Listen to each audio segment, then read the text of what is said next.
Yes, tinotenda kumuka kwa Jesu. Ndapamusoro weshoko kuti taneta nekuparidzirwa ndakutombodya nevatadzi nekunwa navo. Luke 5:27. Jesu akasvika pane paitereswa akati kuna Mateo nditevere. Mateo akasiya zvose akatevera Jesu. Haana kubvunza kuti ndinodzoka rini, munoda kuenda neni kupi, chii chamunoda kunoita neni. Asi Jesu akangoti nditevere. Jesu Mateo akamitira mutambo mukuru, pakava nemufaro, vakadya nekunwa. Vadzidzi vaJesu nevamwe maSadducees nematax collectors vakati anodyirei nevatadzi nekunwa navo.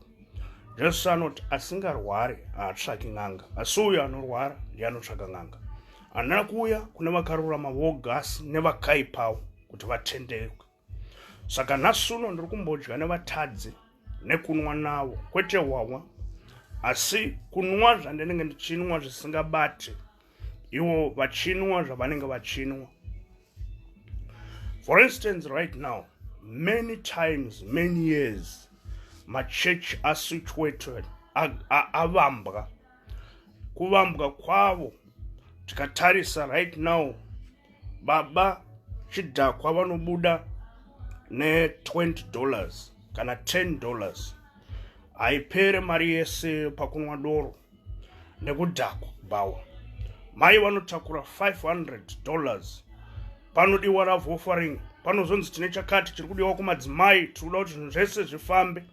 $500 yese inopera kuti tsvai kuchechi. Iye zvinezvi nhasi uno, each and everyone ari kungotaura gospel online. Ari kutaura achiparidza, what more vanhu vese vaibhadhara matithe, vaibhadhara love offering kuchechi, vanodya here bhaibheri. Iye zvino nhasi uno vanhu vari palockdown vari kurovana, mari yese yatakachengeta yanga iri muno mumba yakaenda kupwa ndakaendesa kuchechi. What do you get from church? Ivava vacho vanhu vanoenda kuchechi ndo vari kunyanya kutaura nezvaMnangagwa, ndo vari kunyanya kutaura nezvokuti government yafail. But ndikanditaura ndichiti nhasi uno ndichambodya nevamunoti ndo vatadzi nekunwa navo. Cheka panews dza 1 o'clock right now, I don't know. Paunenge uri, maybe vhura satellite dish rako, unovhura paZBC uone kuti vanhu iva vari kutaura nezvei. Vari kutaura nezvemasanitizers, vari kutaura pamusoro pemagloves, vari kutaura nezvematesting kit, vari kutaura pamusoro pezvekuti toita sei kuti vanhu vedu vasustain. But vanotarisa government inoda 10%, inoda tax ye 10%, but church inoda appreciations, inoda many things. Where those things goes, are you against the church on that matter? For real, I am against. There's a real church and also there's a church of devil. So the people, they're supposed to understand kuti vapatsanure church mbiri vosara nechurch ya Jesu. Church ya Jesu kune mukomana anga ine zvingwa zvishoma nehove. Vadzidzi vaJesu vakati regedzai tiendese vana ava kumamisha yavo Jesu nekuti kwadoka vangafe nenzara. Jesu akawanza zvingwa, akawanza hove, vanhu vakadya vakasiya, kukaunganidzwa matengu ane 12. Church ya Jesu here yakawanzwa zvingwa, yakawanzwa hove. Zvinobatsirei kuramba uchienda on live? Zvinobatsirei? Ndo zvandakambotaura ndikati ivava vamadawo ivo vacho muchiti they are going to sustain you, muchirejecta vama kuti vakanga vajaira kudya mari mapastors ivavo. Check rehabilitation yeruwa vakadonata magumbezi, mukatarisa many things zvavaita vachechi ichibatsira. But vamadawo vacho ivavo vamada kuisa pamberi vachienda on live, what they are doing right now on the ground. Ndopandaitaura ndikati vamadawo vacho ivavavo, they are not supposed to fight my brothers. The person avari kutsvaga ndini, leave my brothers alone, vanamate vari kwikoko kuFM. But me, I'm here to testify the world, they may know that God is living. Here kwandiri kugara kuno ngava nemubvunzo kuti what are you doing? Ndakataura ndikati please vakadzi fambai muarea munharaunda ino yandigere kuti kana paine umwe munhu ari kushayiwa chikafu, let's do something. No matter if tiri in a foreign land, but we need to assist each other. Azvibatsire kuti wonzwa kuti munhu akafira mumba kana kuti akazvisungirira nenhamo nekuda kwokuti ashayiwa chikafu, but tichienda on live tichishumira Bible, it doesn't mean anything. Nekuti Bible rinoti kutenda kusina mabasa kwakafa, kungoti wherever you are receive, without works is dead. Zvakafa, chinhu chipenyu nasuno, whatsoever referend wako, I don't know who is, nezita rake nemukurumbira wake wanoti I'm a spiritual father, but ndikani kutaura Jesu anoti itai baba vedu vari kudenga. Jesu ana kumbobvira azvidedicata kuvadzidzi vake kuti I am your spiritual father, so understand me, but I dedicate vadzidzi kuti kana makunamata itai baba vedu vari kudenga, which means kuti the spiritual father is in heaven. Ndiye ane akaita mweya wedu watinorarama vari pano panyika. But it's another thing that already you used to say, saka kuti chichikurambidzai chakabaya chikatyokera zvamuropa, ivavo vanonzi mamento. Ukatarisa mbongoro dzakishi dzarasika, so akatorana neumwe muranda vakapfuura nekumakomo yaEfraim vakaenda nekusharisha, vakapfuura nekumakomo eBenjamin, vakazoti vasvika paZufi, vakataurana nemuranda kuti tiri pano. Handifunga kuti baba vachiri kufunga pamusoro penyaya dzembongoro. Handei kuna baba zvichida mbongoro dzakawanikwa, asi muranda akataurana so akati nzvimbo ino ine muoni aripo. Handei tinomubvunza kuti mbongoro dzedu dzingawanikwe kupi, asi so akati zvatanga tichidya hatisina, nyange mari hatina, asi muranda akati ndine chechina chesilivhera. Handei nacho kuna munhu waMwari anotiratidza kuti mbongoro dzedu dziri kupi. Vakanosangana naSamuel. Samuel akaita one-on-one naSaul, vakabhadhara mari yavasina kuchadywa naSamuel, but yavakaenda nayo vachida kuratidzwa kuti mbongoro dziri kupi. You end up so akaanointwa naSamuel. Samuel kana chimuona, he was a mentor, angari mentor, angari muzodziwa waSaul, which means kuti paunouya kuimba yaMwari you need to bring something to give. But after all, katarisa the context of the whole story, Samuel akanga ari pamutambo wakanga ari vanhu vakoko vazhinji vachitodya, which means kuti vakanga vachidya something zvaiuya nevanhu vachikuna Samuel as a man of God. Zvinonzi uyai nezvegumi nezvipo kuti kuimba yaJehovha kusashayiwe zvekudya. We talk about vana right now vari kuchema vari mumastreets, vana vari kuchema iye zvino right now vanhu vakarima zvibage zvavo muHarare zviri kudyiwa.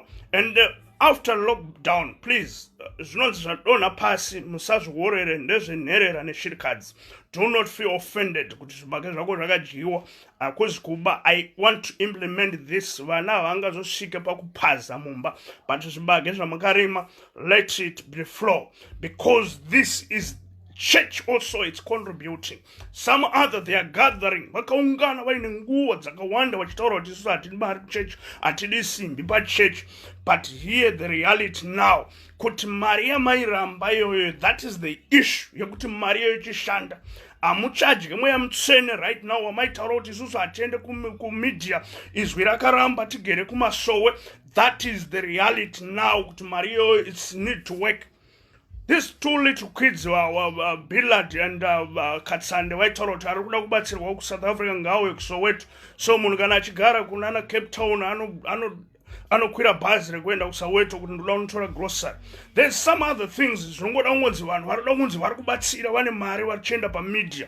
But each and every store iri around South Africa kana mungaodai muri mucheckers, they're supposed to subside kumashops iwayo kuti anyone anouya neZimbabwean nengerekeni mupay grocery certain things and things ndetozoti wada kubatsira. Pane zvimwe zvekungonzi vanhu vaenda pamedia. The things which we are doing, it's more than better than what they're doing, because we assist wherever you are, we are as vana vaMwari. So it's not about kuenda pamedia. Iwo vacho vamada wewa vachienda pamedia vachitaura so what they are doing to the children of God. We are suffering right now.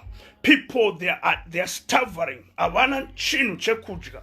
Jesu anoti musavaendesa, anowanza zvimwe zvezvingwa nehove dzanga dziripo. Something zvaikontributwa nevana vaMwari, where it is. Ungava nemubvunzo kuti no, chechi yakakura, kune mapastors anenge ari kumusha, also there need to be paid. Many things can happen. But even before lockdown, church muriziso, you're supposed to contribute. Kuti please, isusu church yedu haina mari right now. Mari dzese dzamukacontributa dzakaenda kumapastors. And mapastors, we know that they're doing the great job to minimizing umbava, even nezvimwe unyumwanyumwa wese neunzenza inominimize. But hear this, why don't you talk to the people before lockdown kuti vanhu vane mari church yakati tiri kutsvaga rubatsiro kunze kwenyika kuti tizobatsira vanhu during the lockdown pandemic period, so that vanenge vachiuya pachurch vachitora hupfu, vanhu vachinyora madeaconess zvese macells amunenge mutaura kuti we have 1000 cells nengerekeni dzevana vaMwari. Macells iwayo kumacells iwayo they need to write names evanhu vasina chikana chavanogona kubatsirwa nacho, vanhu vachiziva kuti kana munhu akaenda kuchurch there is a need yekuti munhu anamate Mwari. So you are always saying God is providing, God is providing. Is providing what? We are on earth. This is a spiritual thing tatichazoenjoya ndisisiri panyama ino. So can I suffer to enjoy the spiritual food and physical I don't want to enjoy? And zvese zvitosira kunana Mnangagwa. And if vanana Mnangagwa vakazviita nevamwe vasingazive Mwari ikoko, vakadhakwa nembanje dzavo, then they are mislead you, then they're starting to cry. They're supposed to cope to the church. Could you see this church, what they're doing? Vanoti vane macells avo vanosvika kuma 1000.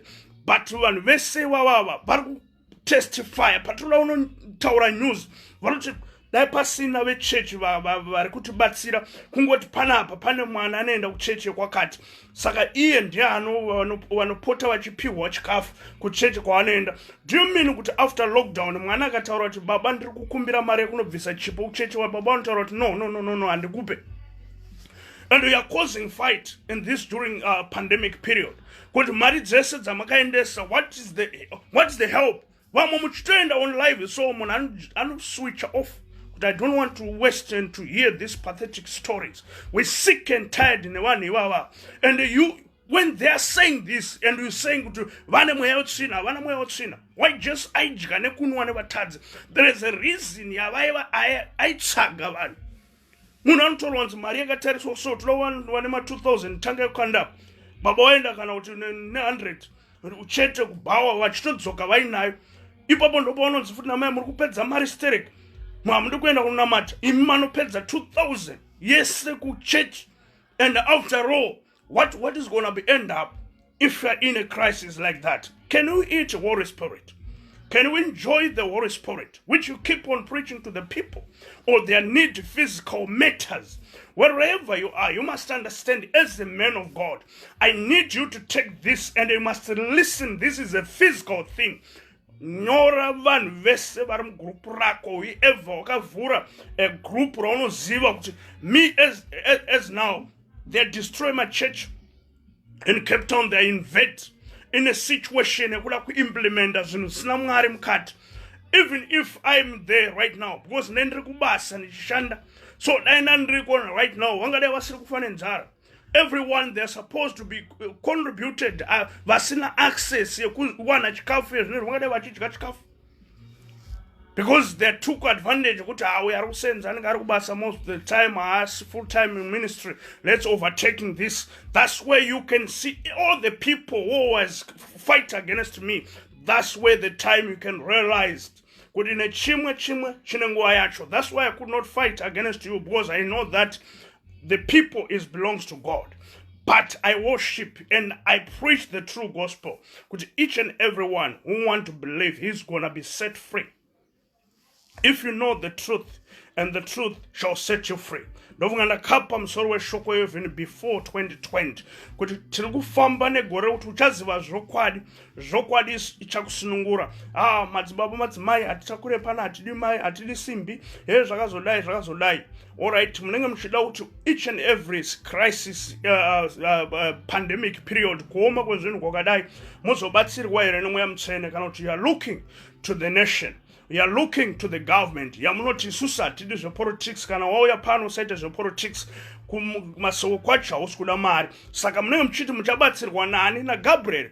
So you must understand kuti zvimwe zvinhu zvinoda chikoro. Kana chiti zvinoda chikoro hazvidi ma-PhD kana zvese zviya muru wemapapers. Zvinoda kuunderstand kuti this church tine nherera tine shirikadzi.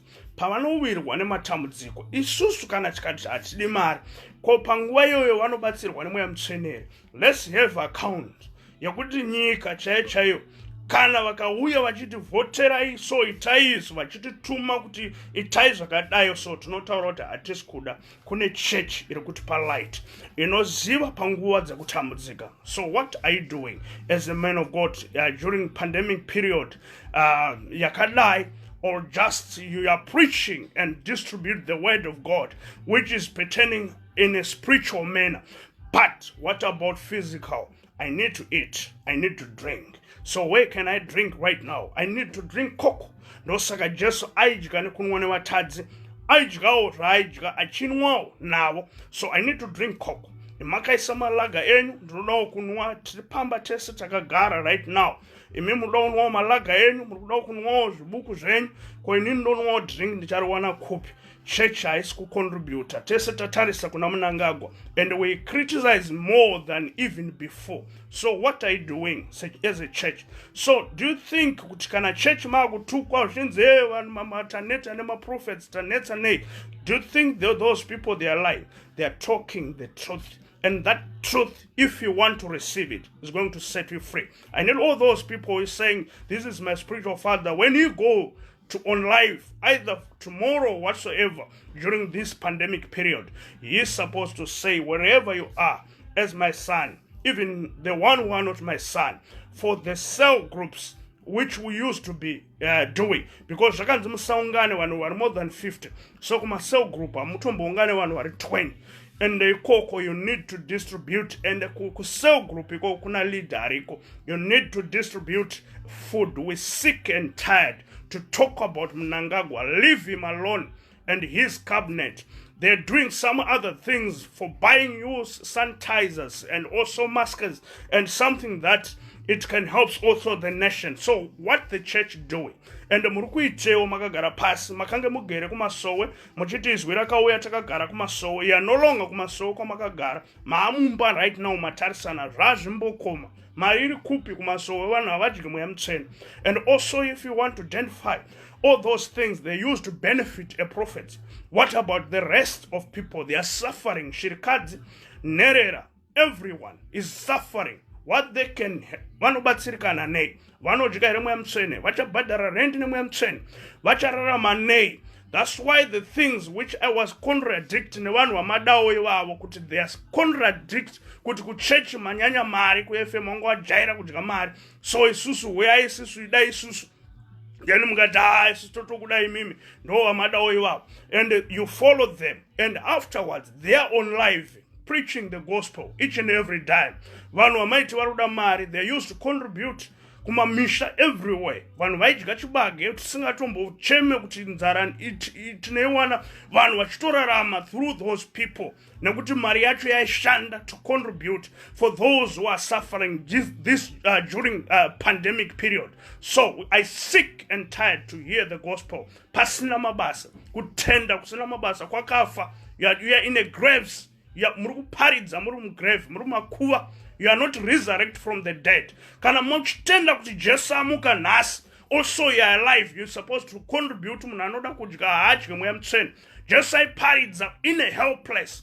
for the 3 days aiparidza kuhelpless paakamuka achipinda muguta dzvene nevakasara vachidya chikafu. You must know kuti Jesu paakasangana naClopas neshamwari vake vachienda Emmaus, Jesu amuka akatonzi inewo hauzivo here zvakaitika kuJerusarema, but vakazoziva Jesu panguva yakanga akumedura zvekudya, ndopavakazoshandurwa meso vakazoziva kuti ndiye Jesu amuka kuvakafa. Why akadyawo nawo? Which means kuti havana kuramba vachitaura nenhau yaJesu chete pasina nechinhu chakazoiswa patafura chisina kuzodyiwa. So nyaya yenyu iri kungoperera pazvinhu zvemweya. Receive wherever you are. If you are in Canada, wherever you are, even in Germany, you receive your. How can they keep on receiving spiritual things while there's no physical things, there's no physical food in their own table? They are supposed also to receive food so that you can identify he's the Jesus. Why vakamuziva pakumedura chekudya nechingwa kuti ndiye Jesu? Which means kuti zvimwe zvese hazvina zvakatadzisa kuziva kuti tiri kufamba naJesu pano, but vakazomuziva pakumedura chingwa. So we supposed to know kuti iyi ndiyo chechi yaJesu panguva yekutambudzika kuti iri kuwinza chii mumba mako. Even if I'm preaching right now, to say or to asking kuti munoziva here munhu anonzi akadai, so chii chakamboitwa during pandemic period, vanotaura kuti ndinotenda Mwari, ndandiri nherera, ndandiri chikadzi, but vakatibatsira ende ndinotenda kuti dai Mwari vakavaitirawo zvakanaka. Unyange paushumiri hwavo tinoshuwa kuti shoko ravo ravanoparidza rirambe richidzikinura, ende havana kutarisa kuti vari kubatsira chidhakwa here, kuti kana mari yechadyiwa neanonwa here kana anoita sei. But zvakadenha mwoyo yakawanda, even vanhu vari kutotaura kuti tichada kutozoenda kuchechi kwavo, kana tikazoona pavakaungana tinonoungana chirumbidza Mwari nokuti vanonamata Mwari mupenyu. Why people now they are suffering, they come to be on dishonest, and also the church is contribute kuti vanhu vave dishonest. Ndosaka ndataura nevari kudya zvibage zvevanhu muminda. Hear from this, you are not dishonest. Ndikutodya nemi. You are doing the right thing. You are in the right channel. Nekutodya zvibage izvozvo zvipapwanyitsa izvozvo zvopera kuti, but musapaze dzimba dzevanhu. Endai kuminda ikoko, moperera kuminda ikoko, musapaze dzimba dzevanhu, because we are dishonest because of the situation. Amungasvike pamungavhare mukova nekufira mumba, zvibage zvakazara kuminda zvakarimwa nevanhu. You must eat all those things. Ndikudya nevatadzi nekunwa nawo on this during pandemic period. So I don't have money. I don't have a congregation now at the moment. Almost of the time, when I do the congregation, the devil will want to come on overtake, because anoziva kuti ndiri full time at the moment kuzvishandira kutenda kubasa chaiko ndichonzi bhuya lapa. So the time yandinenge nda full time in ministry, that's where you can identify that there's some other things right. He won't even do it. So may God bless you so much, not only on spiritual but physically. The things they're supposed to be on your table so they are not supposed to be ended. We have a spiritual father. Yes, it's your spiritual father. Where's your physical father, biological father? If it is a spiritual father, if God, which means kuti kana munhu aita spiritual father wako ndiye ane simba rekutoti uende kudenga, ndiye anocontrol your spirit, which means where's the biological thing? So this, you see kuti vanhu they are escaping from reality thing. Zvakuti vanhu vanoda kudya, vanoda kunwa. I don't know where chaunoda kunwa, but you must realize, you must use this. It's not always about the gospel. It's not always about the spiritual food. Even Jesu akaofwa na Satan kuti shandura ichi udye, asi Jesu anoti munhu haangararame nechingwa choga, asi neshoko rimwe nerimwe rinobva kuna Mwari. Which means kuti we are surviving with the two things, food and spiritual. So if you are on spiritual only, then you've forgotten the physical matters. Dzamaka contradicta kuti vafundisi vari kudya mari kuti muzoseparate muve two. So that is the things which I keep on realized in your mind. You must think twice. So you must think that if you give, also you need to be received. So where can you receive? That is the matter of receiving. Zvese zvawakapa wakufana kureceive back kuna Mwari kuti no, I give also I receive. So who gonna do that? You don't have time kuti uende pamhepo kuti isu sechechi yakati tacontributa zvinhu zvinofamba neprotocol zvinosara kuna mufundisi. So where that pastor is, even to say I don't have money, but we're asking for those who want wishes to contribute. We want to help the church members. And the church member mumba munogona kuita mwana 1 pamwe baba chidhakwa mai havaende kuchechi asi vanorealize kunaka kwaMwari, vanofanirwa kurangarirwa kuburikidza nemwana akanamata. Sodoma neGomora rakarangarirwa nekuda kwevashoma kuti risaparare, panguva yacho rakazoparadzwa vabuda. So that is the thing. There is a benefit yekuti mwana ari kuenda kuchechi. Show the benefit yekuti kana chiti Jesu anopa neupe mutoo. If kana ndangoti receive most of the time, and there's nothing that you receive, and wakataura uchingoti I receive last year ikapera, even this year waingoti receive, what are you receiving? And by the matter, you give me money, you give me money, isn't it? You contribute money, you contribute a lot to me, and I take something which is tangible chandinoshandisa as a man of God. But if I say receive, you receive something spiritual. But what is going to be a physical matter that you give to me as well? Because I'm a man of God. I'm supposed to spiritual thing. No, forget about your gifts. Because God will provide. But I need something. I need in necessities. But I say, but then what receive? But what this time made meaning to you?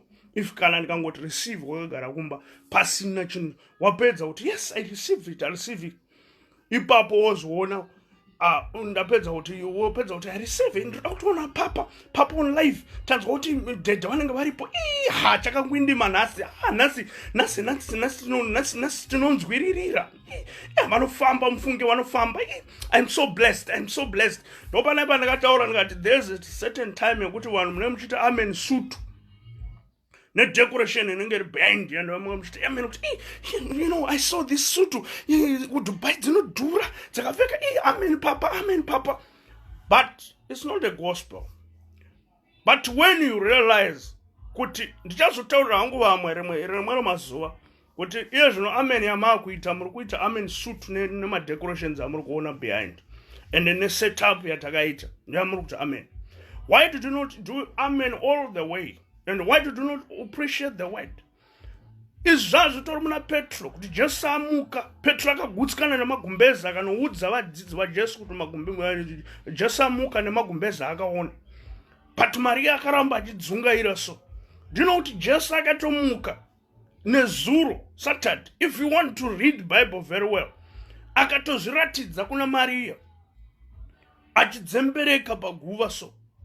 Maria akati unomhanya unobata Jesu kuti ndikandomubate. Maria akati Jesu akati ndekedzei undibata ndigere kusvika kuna baba.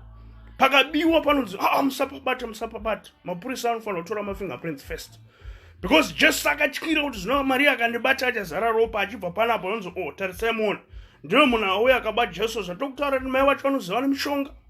Jesu akatorwa haana kumuka kwakafa.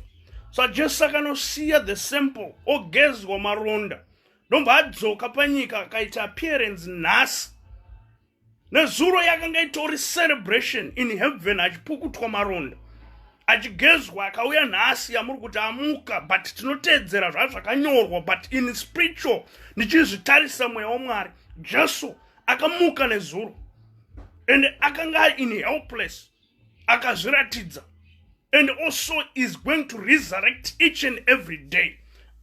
They're going to crucify him every day and achimuka zuva rimwe nerimwe. Ndosaka Bible richiti tinofane kumuka zuva rimwe nerimwe every day. So it's depend about what is your context is. Tinokwanisa kutedzera zvazvakanyorwa, but what is the revelation out from the word? That's what is needed. Yakunyatsa kuti unzwisise kuti why Maria akanzi naJesu usandibata. And Jesu haida kuramba achimberereka nehembe dzine ropa nemavanga neropa. Aizadza vanhu panyika uzonzi ndo vanga vakamuraya Jesu, ndo vanga vakanomutora kuguva vamusikona neropa. And vosara vachidza nhamu dzawana naMaria. Arikuzviona. Saka I don't want to go to explain spiritual. Ndimbori papa toda sadza toda nyama during this pandemic period. Vanhu vaMwari vanhu vari mwari vari uku mapastors taneta negospel. We're sick and tired nekutenda kusina mabasa. Where those money dzamaipiwa dziri kupi? I need money when I want to eat right now. And my children, vakajaira kudya mari stereki, vajaira kudya mari. Do you know kuti nyika inotooma stereki nokuda kwokuti imwe chechi iri kucontributa kuoma kwezvinhu. Kuti ndochima bvisa sendi, imi itai serious man, inotenga chii kwezvo kana ndikaipa mwana wangu anoramba. Alright, yachema iti kana ndikapa mwana wangu anoramba. Vanhu vari kuchema kanzara. Why don't they contribute back? Wakamboona nyika ichichema kuti taxi so sazodai vanowedzera pabhodha vachiita sei tichingorwadziwa. But yet comes when pandemic, we're looking assistance from them, and also they assist even vasingakwanisa kubatsira kumwe, and they keep on opposing. And for you hapana panhu paunoitira vanhu zvakanaka, vanhu vesewo vakazotongofara vanotongokuopposa chit. Jesu akamutsa vakafa wavo vakaita sei zvese, but at the end he was a victim. But at the end akava mambo. God bless you, Mr. Banire. May God bless you, Matanire, Charuka. May God bless you so much, Mr. Justice Gonde. May God bless you so much. Some of my homeboys angu, and also kana tasangana ikoko tichirima mumakandiwo madhondro edu atidye nengirikini mwemutsene kana tiri kumakandiwa, kana uri mugandiwa rako kana riri hwandire ngerigandiwa kana awanda makandiwa. Zvino at the moment makandiwa they are closed kumushando. Zvino magaya kugara pamba manje, but magaya kugara pamba where the income sources comes from, nekupi kwa mchono rubatsiro. Right, stay blessed.